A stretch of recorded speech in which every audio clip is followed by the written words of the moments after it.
I would like to start this off today, if you don't mind, by pointing out what a piece of absolute trash Barack Obama is. So, I'm going to read you a post by Obama on, it looks like X is where it was posted, and then you'll understand exactly why I say that man is a piece of trash. Here we go. This is what he says.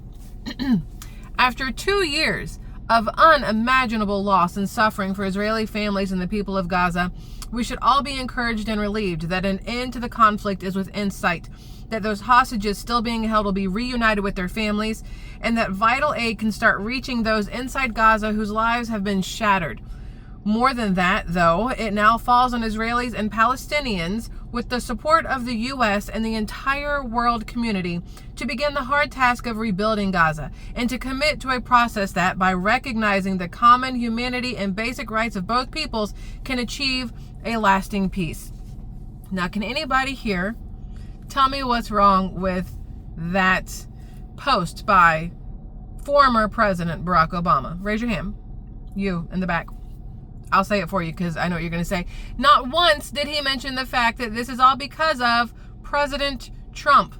That President Donald Trump has put this whole thing together to stop all of the crap that's going on over there and to get hostages released and everything else.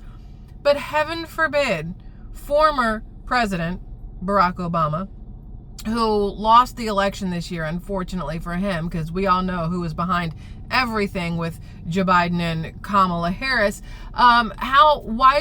he can't just give just a hint of acknowledgement to the man behind the, what's the right word? The man behind the positive post that he made, because technically it is a positive post. There's nothing wrong with his post. It's very well written, and it's great for the people and whatever else. And he did give credit and say, it's up to the U.S. and the entire world community, like everybody work together kind of thing, but not giving any sort of credit to the president and the man who was there to broker the deal,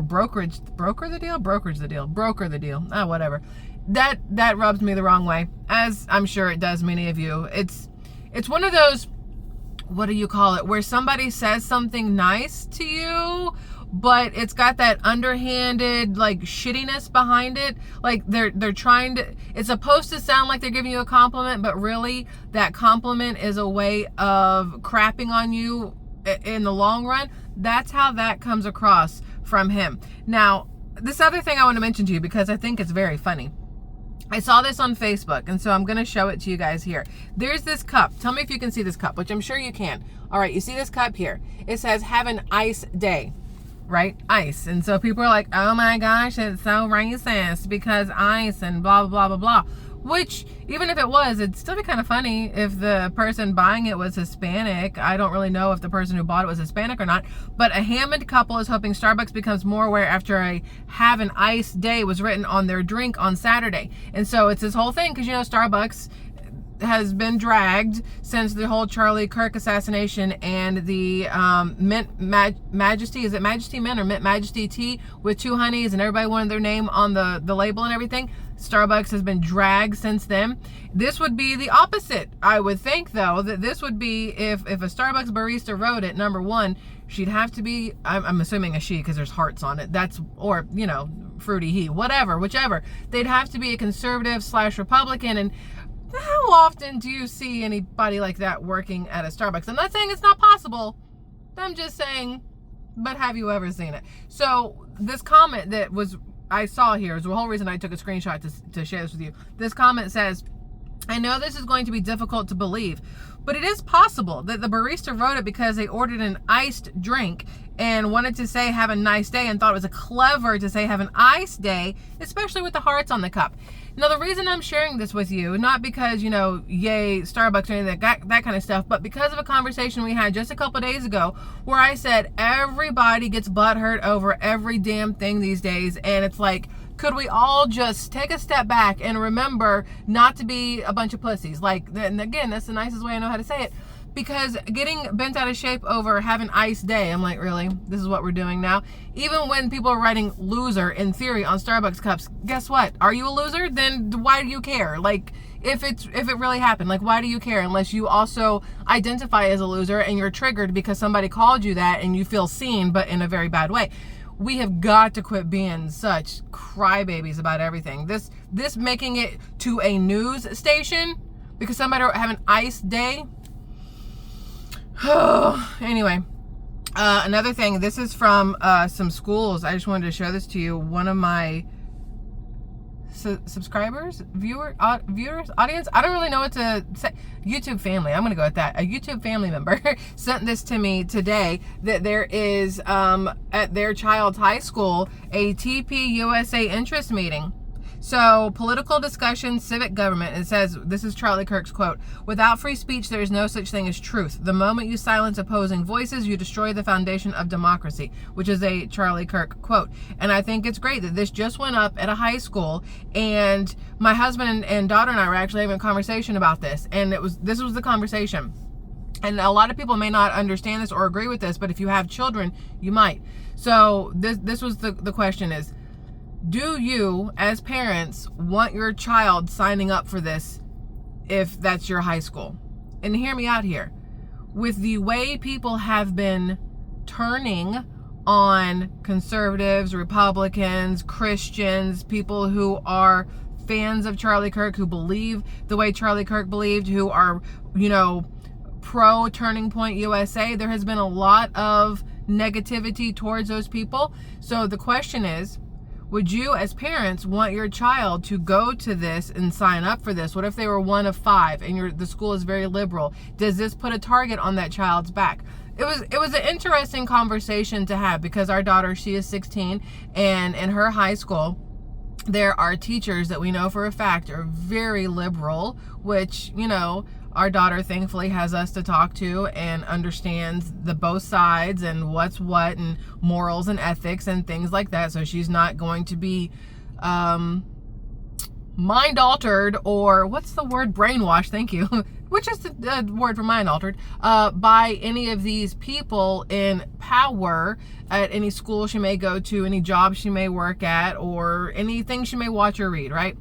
But it's difficult, I think, right now for a lot of younger people, if they don't already have a big group of people who think like them and that they can turn to for support. I think it's probably harder for them to go, oh, I'm going to go to this. I'm going to totally be part of TPUSA interest meeting because, I think it's great if there's nobody else on their side there. You know what I mean?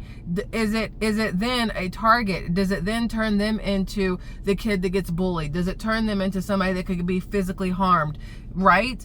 And it's crazy that you have to think like that when it comes to being a Christian or having morals or having common sense or beliefs that don't align with the batshittiness of what has been pushed from the left for so long, right? Y'all, listen, to me, it's absolutely crazy.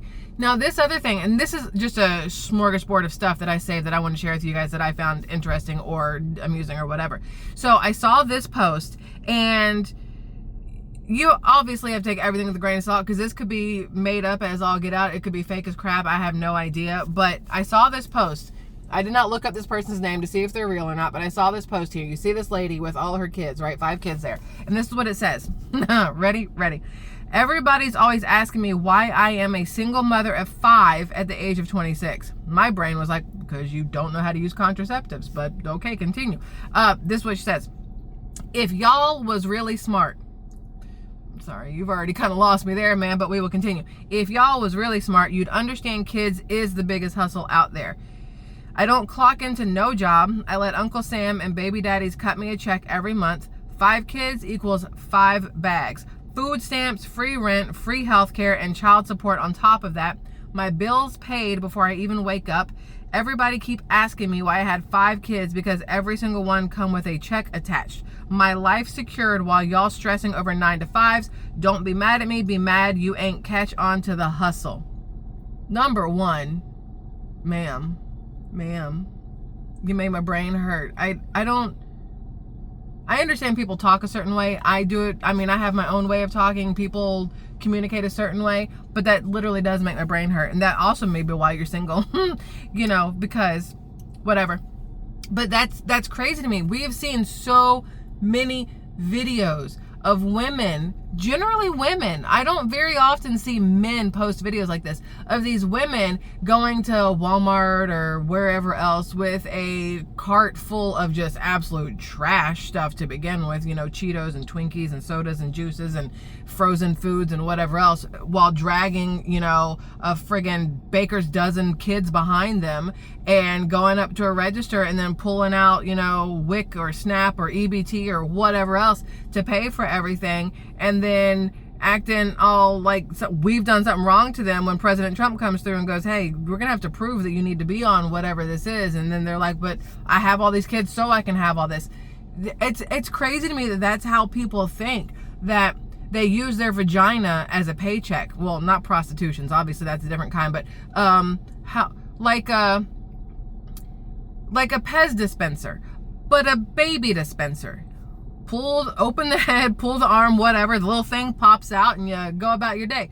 That's what this woman is basically saying, that her vagina is like a Pez dispenser. It's just there to pop them out and then, you know, get money from them. Like, is she going to sell them in the future? I have no idea how this is going to work, but to think that this is some sort of flex, to think that this makes you decent or better, like, ew. And I know that sounds judgy, and it's meant to, because I'm judging the shit out of her, because that's disgusting to me.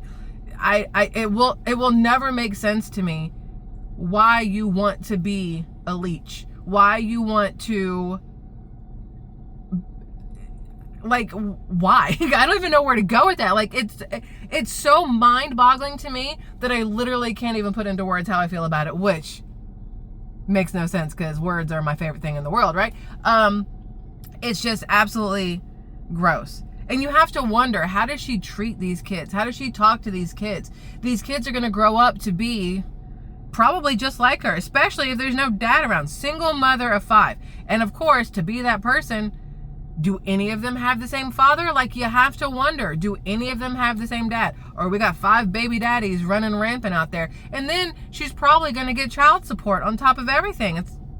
Listen, I can understand that there are people out there going, oh man, that is genius. I don't ever have to work. I can just do this, this, and this. And yes, it's true. That is definitely a side hustle. But it's disgusting. And so in case anybody's curious, don't live your life like that, because that makes you trash. Okay, 2 more. One more random one, because I like basketball and I used to watch Paul Pierce on the Celtics. So we're gonna talk about Paul Pierce. Then we're gonna go over to Katie Porter real fast. If you watched yesterday's video, you know Katie Porter. She's running for governor of California, and she is batshit. Straight up batshit. But it turns out she's also disgusting batshit. So we'll get to that in a second. But so I saw this post, and it says, look, okay, there's Paul Pierce right there. And it says, breaking, Paul Pierce has been arrested on suspicion of DUI. Authorities found Pierce asleep while he was in the driver's seat of his Range Rover as it was in the middle of traffic on the 101 freeway in the San Fernando Valley. And then they have this picture of Paul Pierce. And my first thought was, I've driven through California. The traffic is absolute trash. I probably would have fallen asleep too, waiting for it to move. Then the second thought was, should have bought a Tesla, because then you could have taken a nap and it would have been fine. But falling asleep in the front seat of your Range Rover in the middle of the day probably does mean you've maybe possibly had some drinks. But what I thought was great was, tell me if you can see this. Whose hand is he holding? Whose hand is that?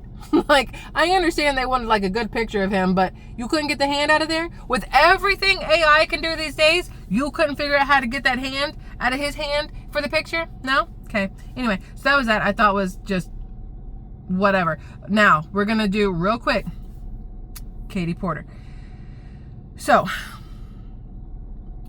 I talked about her yesterday, between her and Kamala's drunk chopped word salad, whatever she was doing there at Howard University is absolutely crazy. But a lot of y'all were in the comments, you're like, Michelle, did you not know that this is the same woman that poured like boiling hot mashed potatoes over her husband's head during a divorce, before a divorce, because of a divorce, whatever? And I was like, no, I did not know. I did not know who Katie Porter was until I saw the video of her yelling at her assistant to get the fuck out of her shot or whatever else, right? I just realized how incredibly bright this is, and I'm sorry, but I guess it's a little too late now. But there's this other video of her, and let's see. It's 1 minute and 11 seconds long. I just kind of want you to hear a little bit of it. Y'all, you ready? Listen to this. See if you can hear this. President Biden has said that inflation is old, obviously. Number one priority for the Biden White House to try to get under control right now. As you're out there in California talking to constituents during this re-election year for Congress, how does inflation compare to this newly important, in the sense of the Supreme Court decision pending, abortion issue? How do those two issues compare? It's so weird to put them together. Well, I don't think they compare. I think they actually reinforce each other. So the fact that things like inflation can happen and it can become more expensive to feed your kids and to fuel your car is exactly why people need to be able to be in charge of how many mouths they're going to have to feed. So I think the fact that we're seeing this jump in expenses, that we're seeing people having to pay more in the grocery store, pay more at the pump, pay more for housing, is a reason that people are saying, I need to be able to make my own decisions about when and if to start a family. So I don't think... Listen. She didn't say the word abortion, but that's what they're talking about. I mean, listen. She is saying that because groceries are expensive is why you should be able to go have an abortion. The fuck? Like, you knew groceries were expensive before you got spread eagle. Here's the problem. People like her are why the devil is running rampant through the U.S. Like, think about it. People like her who are equating just, oh man, the cost of eggs have gone up. Oh, I'm pregnant. Oh, I don't know. Would I rather be able to afford eggs or have a baby? I really do like an omelet with cheese. Okay, abortion it is. What the like? But then there's another one. Listen. I'm not going to play the part that she talked about, but this is the ending of it. This is what she said. She once talked about how her 12-year-old, it goes along with it because we're talking about abortion. She once talked about how her 12-year-old should be able to get an abortion if she's, raped or any of that kind of stuff. And it's like, why, instead of pushing for abortions, do you not find ways to keep your 12-year-old daughter safe? Why is it that my brain and her brain work polar opposites of each other? I'm looking at ways to keep my child safe. You're looking at ways to help your child get an abortion. We are not the same. I'm looking at ways to be able to afford to feed the family I have and may possibly have in the future, not me, but other people, you know what I mean? Like people having kids, the general census, the big we. You have a family, you have kids. Yes, there's inflation. You find out you're pregnant. Then you figure out, okay, well, how do we make everything work? Where do we cut corners? How do we make this go farther? She's looking at it as, oh gosh, the price of bread has gone up. We should really go ahead and plan that abortion. I don't understand how people have voted for her in the past for anything, and if anybody votes for her now, it makes no sense. But although, I mean, the better of two evils between her and Gavin Newsom for the Democratic ticket, they both suck, right? They're both absolutely awful. There is no win there for the Democrats, so they might as well just vote Republican, save themselves a lot of trouble. But the whole thing to say that the cost of food reinforces getting abortions, no.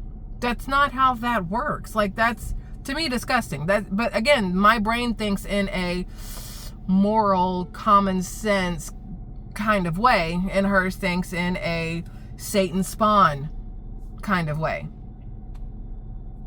It doesn't make sense to me. I don't get it. I saw this one. Look, My body, my choice. Make your choices before I'm conceived, not after. I mean, trust me, I understand that there are issues. People are on birth control, and it doesn't work, or a condom breaks, or you forget you're on antibiotics and you get knocked up. Like, I understand all these things. But a lot of these people, unfortunately, are using abortion as a birth control method, as a, go out and raw dog the crap out of whatever, and then, I probably should have. Let's go get as opposed to, how about you wrap it up? How about you take some pills? How about you do the right thing for yourself? And if something happens after you've done everything humanly possible to make it, well, actually, if you want to do everything humanly possible, you keep your legs shut. But obviously, it's not just on the girl, it's on the guy too, because without the guy's sperm, the girl's egg ain't gonna get it. But it does come down to the fact that if a girl lets him in, it's still on you at the end of the day, ma'am, unfortunately. But I mean, unless you're going to completely abstain from sex, you have got to start taking some precautions, because this whole let's just get abortions like it's a manicure is out of control. Out of control. That's it. Those are just the random things that I had saved that I wanted to talk to y'all about, and I figured this was a good time to do them. And now I'm going to go into Publix and get some watermelon, because I've been wanting some watermelon. That's all I got for you. So I love y'all immensely. Thanks for letting me have another random conversation. We'll get into like the nitty gritty of stuff tomorrow. Today has been a very long day for me, and my brain was not into the whole nitty gritty of stuff. So we just went light and fluffy, because that's what I needed. So thank y'all for letting me have a little light and fluffy conversation with you here. Have a fabulous rest of your day. I love y'all immensely. I'll see you tomorrow. Bye-bye.